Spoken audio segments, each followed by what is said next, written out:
అందరికీ నమస్కారం అండి. నా పేరు యదువంశీ. గోదావరి కుర్రోడ్ని. కమిటీ కుర్రోళ్ళు అనే సినిమాకి డైరెక్టర్ని. నిహారిక కొణిదెల గారి ప్రొడక్షన్లో, పింక్ ఎలిఫెంట్స్ ప్రొడక్షన్లో ఎస్ఆర్టీ ఎంటర్టైన్మెంట్స్, ఎస్ఆర్టీ స్టూడియోస్ అనే సంస్థ ద్వారా నేను డెబ్యూటెంట్గా పరిచయం అవుతున్నాను. మా సినిమా పేరు మీ అందరికీ తెలుసు, కమిటీ కుర్రోళ్ళు. ఇదిగోండి మా కుర్రోళ్ళు అందరూ మీ వెనకే ఉన్నారు. అన్ని కమిటీలు అండి. అన్ని కమిటీలు మన ఊర్లో జరిగే జాతరల దగ్గర నుంచి ఎలక్షన్ల వరకు ఊర్లో జరిగే ప్రతిదానికి ఉండే కమిటీ కుర్రోళ్ళు ఎలా ఉంటారో మా కమిటీ కుర్రోళ్ళ సినిమాలో అన్నీ చూపించబోతున్నాం. ఈ జర్నీలో మా మా కుర్రోళ్ళందరినీ కూడా రాజమండ్రి ప్రజలు, గోదావరి ప్రజలు అందరూ కూడా ఆశీర్వదిస్తారని ఆశిస్తూ ఇదిగో హైదరాబాద్ నుంచి ఇక్కడ వరకు వచ్చామన్నమాట.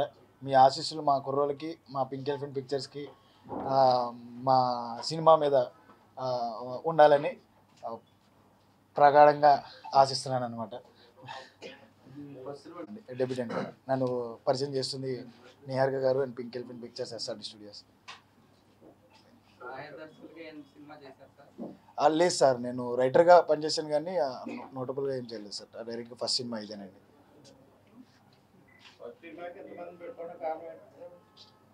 సార్ ఇది నేను నా చిన్నప్పటి నుంచి చూసిన కథ లాంటి సినిమా. కథే సార్ ఇది. నా ఫ్రెండ్స్ ఒక 15 మంది 20 మంది ఉండేలో, మరి అంతమంది పెట్టుకుంటే ఒప్పుకోలేదన్నమాట మా ప్రొడ్యూసర్ గారు. అందుకనే 11 మందితో సరిపెట్టుకున్నాను. ఇదంతా కూడా 11 మంది మధ్య జరిగే, ఇది క్రికెట్కి సంబంధించింది ఏం కాదు సార్. 11 మందికి సంబంధించి వాళ్ళ ఊరిలో జరిగే 30 ఏళ్ళ జీవితం అనమాట. ఆ జీవితంలో మనకి ట్రైలర్లో మీరు చూసినట్టయితే 12 సంవత్సరాలకు వచ్చే జాతర మీరు చూసే ఉంటారు. ఇది నిడదవోలు పక్కన మన పురుషోత్తుపల్లి గ్రామం, మా అమ్మమ్మ గారి ఊరు. నేను అక్కడే బరింకలమ్మ వారి జాతరని ఇన్స్పిరేషన్గా తీసుకుని రాసుకున్న కథ అనమాట. 12 సంవత్సరాలకు ఒకసారి జరిగే జాతరలో బలిచేట అని మీరు మనం ఇక్కడ రెగ్యులర్గా వింటాం, బలిచేట అని చెప్పేసి. దాన్ని బేస్ చేసుకుని 3 జాతరల మధ్యలో జరిగిన వీళ్ళ లైఫ్లో జరిగే సంఘటనల ఆధారంగా తీసుకున్నాను అనమాట. జాతరే ఒక సెంటిమెంట్ సార్, దాంట్లో లవ్ ఏం లేదు. మొత్తం ఫ్రెండ్షిప్ బేస్డ్ సార్. ఈ 11 కుర్రోళ్ళ మధ్యన ఉన్న స్నేహానికి సంబంధించిందే సార్ కదంట. లేదు సార్, మొత్తం ఇప్పుడు అమలాపురంలో మొత్తం మ్యాక్సిమం అమలాపురంలో చేశాను సార్. అమలాపురంలో ముమ్మిడివరం ఆ చుట్టుపక్కల చేశాం. పి గన్నవరం. Pass sir.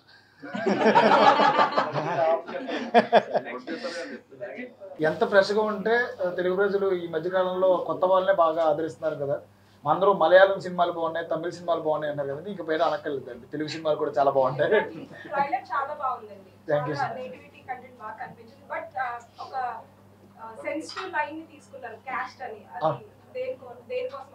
అంటే ఇది పర్టికులర్గా కాస్ట్ సంబంధించింది కాదండి. కాకపోతే అఫ్కోర్స్ అది మన జీవితంలో భాగమేనండి. అది లేకుండా మన జీవితం అయితే లేదు కదా.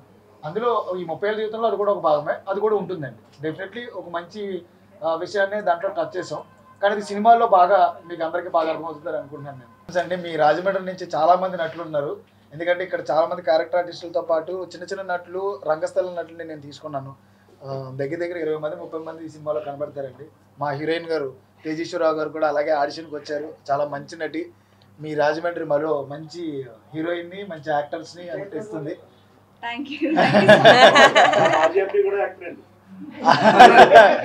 తెలుసండి, భరత్ గారు కూడా మంచి యాక్టర్. అయ్యో నో, నాకెప్పుడు నా టీమే వద్దండి. బట్ కమిటీ కుర్రాళ్ళు అన్న సినిమా యదువంశీ గారు నాకు ఫస్ట్ నరేట్ చేసినప్పుడే నేను ఇలాంటి కథ వినిన తర్వాత దీంతో నేను అసోసియేట్ అయి ఉండాలని చాలా గట్టిగా కోరుకున్నాను. చాలామంది చేతులు మారి 3 సంవత్సరాలుగా నా దగ్గరికి వచ్చింది, కథే నన్ను కోరుకుంది అని నేను బిలీవ్ చేస్తాను as a producer. So I'm very grateful. నాకు ఇంత మంచి టీం వచ్చింది. ఈ 11 మంది ఎంత హార్డ్ వర్క్ చేశారంటే అది నేను ఇప్పటి వరకు చూడలేదు, అంత హార్డ్ వర్కింగ్ యంగ్స్టర్స్ని. అండ్ యదువంశీ గారు ఆయనదే ఫస్ట్ సినిమా కాదు ఇది, నాది కూడా as a producer, as a feature film producer first cinema. So మీ అందరు ఆశీస్సులు ఉంటాయని కోరుకుంటున్నాను. Thank you so much. ప్రస్తుతానికి కమిటీ కుర్రోళ్ళు రిలీజ్ అయ్యేంత వరకు ఏం ప్రాజెక్ట్స్ అనుకోలేదు సార్. బట్ రిలీజ్ అయిన తర్వాత I will be looking for కొన్ని ప్రాజెక్ట్స్.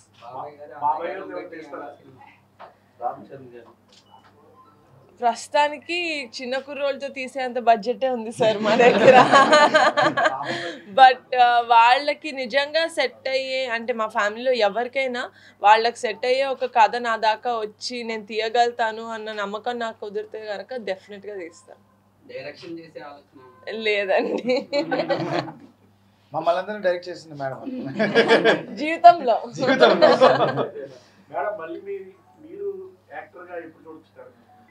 ఆల్రెడీ ఒక సినిమా సైన్ చేశానండి. అది దాని న్యూస్ బయటకు వస్తుంది. నవంబర్ డిసెంబర్లో షూట్కి వెళ్తున్నాం. డైరెక్టర్ సార్ నాకు అవకాశం ఇవ్వలేదు. మేము అదే పింక్ ఎలిఫెంట్ పిక్చర్స్తో ఇంతకుముందు మేము వెబ్ సిరీస్లో చేస్తున్నాము, కానీ first time feature film. Yaduvanshi గారు చెప్పిన కథ నిహారిక గారికి బాగా నచ్చి ఈ కొత్త కుర్రాళ్ళతోటి మేము సినిమా చేయడం జరిగింది. ఆల్మోస్ట్ మేము ఒక 2 months పాటు ఈ అమలాపురం చుట్టుపక్కల కొండ కుదురు అలాంటి ఊర్లు, గోదావరి పక్క చిన్న చిన్న ఊర్లలోనే మేము ఎక్కువ షూటింగ్ చేయడం జరిగింది. రెగ్యులర్గా రాజమండ్రి నుంచే మోస్ట్ ఆఫ్ ద ఆర్టిస్ట్ కూడా ఎక్కువ రాజమండ్రి చుట్టుపక్కల నుంచే వచ్చి మా సినిమాలో యాక్ట్ చేశారు. ఆడిషన్స్ కూడా మేము చిన్నపిల్లల నుంచి ఎక్కువ ఆడిషన్స్ కూడా ఇటుపక్క, ఎందుకంటే ప్యూర్గా గోదావరి చుట్టుపక్కల వాళ్ళతోనే చేయాలని చెప్పి వంశీ గారు ముందు నుంచి అనుకున్నారు. ఈ కథ డిమాండ్ అలాగే చేసింది, ఈ చుట్టుపక్కల కథ కాబట్టి ఇక్కడ వాళ్ళే ఆర్టిస్టులు కూడా కావాలనుకున్నాం. అది విధంగా డబ్బింగ్ కూడా మేము ఫస్ట్ టైం రాజమండ్రిలోనే డబ్బింగ్ కూడా చెప్పించాం. మోస్ట్ ఆఫ్ ద ఆర్టిస్టులతోటి ఇక్కడే రాజమండ్రిలోనే డబ్బింగ్ చెప్పించడం కూడా జరిగింది. అంటే లోకల్ లాంగ్వేజ్ కావాలి, డబ్బింగ్ ఆర్టిస్ట్ కూడా వద్దు, ఎవరైతే ఆర్టిస్టులు యాక్ట్ చేశారో వాళ్ళతోనే డబ్బింగ్ చెప్పించాలని చెప్పి రాజమండ్రిలో కూడా ఇక్కడే వచ్చి ఇక్కడే డబ్బింగ్ చేయించుకున్నాం. మోస్ట్ ఆఫ్ ద ఆర్టిస్ట్ కూడా మా వెనకాలన్న ఈ కుర్రోళ్ళు కూడా ఎక్కువ మంది గోదావరి జిల్లాలో కొంచెం అటు ఇటు ఉన్నవాళ్ళే. అటుపక్క విజయవాడ నుంచి ఇటుపక్క వైజాగ్ మధ్యలో పిల్లల్ని అందరినీ ఎక్కువ మంది నేను సెలెక్ట్ చేసుకున్నారు. అంటే కథకు కూడా అలాంటి వాళ్ళే కావాలని, అంటే ఇక్కడ లోకల్గా ఉండే ట్రెడిషన్ తెలిసిన వాళ్ళ పిల్లలు అయితే బాగుంటుంది, ప్యూర్ ఎక్కువ న్యాచురల్గా ఉంటుందని దాంతో అనుకున్నాం. అంటే ఆల్మోస్ట్ 1 year పాటు మేము వర్క్షాప్లు కూడా చేసాము. అందుకే వాళ్ళు ఏదైతే వర్క్షాప్లో ఎంతైతే కష్టపడ్డారో కష్టం అంతా కూడా రేపు సినిమా రిలీజ్ అయినప్పుడు మీరు చూస్తారు. ఎందుకంటే వాళ్ళ కష్టం సినిమా మీద స్క్రీన్ మీద బాగా కనపడుతుంది. అంటే ఒక ఫస్ట్ సినిమా అలాగే ఎవరు కూడా ఫీల్ అవ్వరు. ఎంతమంది కూడా చాలా ఎక్స్పీరియన్స్డ్ ఆర్టిస్ట్ ఎలా అయితే చేశారు, అంటే ఇంతవరకు మేము సినిమా చూపించిన వాళ్ళు కూడా అందరూ కొత్త వాళ్ళతో చేసామంటే ఎవరు నమ్మట్లేదు. అందరూ కూడా ఆల్రెడీ ఎక్కడో యాక్ట్ చేసిన వాళ్ళని తీసుకొచ్చాం అనుకుంటున్నారు. బట్ అందరూ ఇదే ఫస్ట్ సినిమా, బట్ అందరూ కూడా చాలా బాగా యాక్ట్ చేశారు. ఈ సినిమా ఈ మంత్ ఆగస్ట్ 9వ తారీఖున రిలీజ్ అవుతుందండి. మీరు ఈ ఉభయ గోదావరి జిల్లాలో మీ ప్రెస్ ద్వారా బాగా తెలియజేసి కొంచెం సినిమాకి మంచి ప్రమోషన్ అని కోరుకుంటాం. Thank you. ప్రసాద్ బెహ్రా అండి, అంటే ఆడ ఒక సిరీస్ చూశారు కదా మీరు, పెళ్లివారం అంటే ఒక సిరీస్ చూసుంటారు. 2 వచ్చింది 3 వచ్చింది. ఎందుకని ఇప్పటికి కష్టపడి పెళ్ళి అయింది కదా, మా సినిమాలో పెళ్ళి కొడుకు కూడా ఉండే వరకు తీసాం, అంటే కొంచెం అడ్వాన్స్ ఉన్నాం. ఆయనకు 3 సీజన్ వరకు వాళ్ళు పెళ్లి చేయలేదు, మేము వాళ్ళు పెళ్లి చేసి వాళ్ళు ఒక కొడుకును కూడా ఇచ్చాం. అంటే అడ్వాన్స్ సినిమా మా దాంట్లో. థ్యాంక్ యూ సో మచ్ ఇక్కడ అందరికి వచ్చినందుకు. అండ్ సో సారీ కొంచెం డిలే అయింది.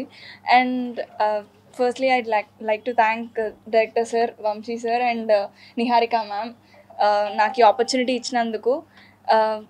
డెఫినెట్లీ మీ అందరూ August 9th కమిటీ కుర్రోళ్ళు చూసి మమ్మల్ని మీ ఆశీస్సులు మాకు ఇస్తారని కోరుకుంటున్నాను. Thank you so much. Degree అయిందండి ఇక్కడ రాజమండ్రిలోనే. చాలా హ్యాపీగా ఉందండి. యాక్చువల్లీ నేను గోదావరి అమ్మాయిని, సో గోదావరి బ్యాక్డ్రాప్లో సినిమా, నా ఫస్ట్ సినిమా చేయడం నాకు చాలా హ్యాపీగా అనిపిస్తుంది.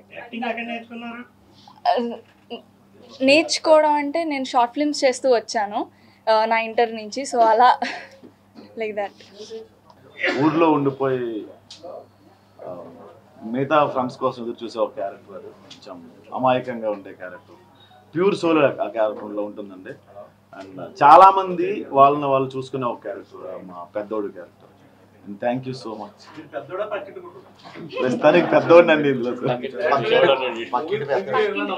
సార్. ఈ మూవీలో నేను శివ అనే రోల్ చేశాను. అది ఈ పంచాయతీ ఎలక్షన్స్లో కొంచెం లీడర్ టైప్ రోల్ ఉంటుంది. 2 డిఫరెన్స్లు ఉంటాయి నా క్యారెక్టర్లో. 18 years ఉండే మెచ్యూరిటీ అండ్ 30 years వచ్చే కొంచెం రెస్పాన్సిబుల్గా ఉన్న వాళ్ళందరిలో. నేను ఇంతవరకు మా ప్రొడ్యూసర్ కానీ డైరెక్టర్ గారు కానీ ఎవరికి థ్యాంక్ యూ చెప్పుకోవాలి. ప్రీలీజ్ ఇంతవరకు సేవ్ చేద్దాం అన్నా, బట్ అదే చెప్తాను.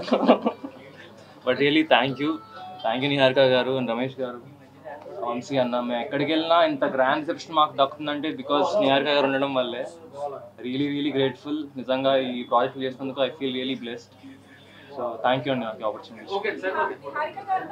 యాక్చువల్లీ రియలీ స్వీట్ అండి. మేము అప్పుడప్పుడు మేము చెత్త జోకులు కూడా ఎంజాయ్ చేస్తూ ఉంటాం.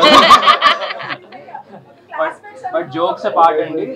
ఆవిడతో ఉంటే నిజంగా ప్రొడ్యూసర్ అన్న ఫీల్ ఉండదు మాకు. నిజంగా ఒక ఫ్రెండ్ ఎలా ఉంటారో అలా ఉంటారు మా అందరితో కూడా. షీఈస్ రియలీ స్వీట్ అండి. మా అందరూ ఫ్రెండ్ ఎలా ఉంటారో అలా ఉంటారు మాతో.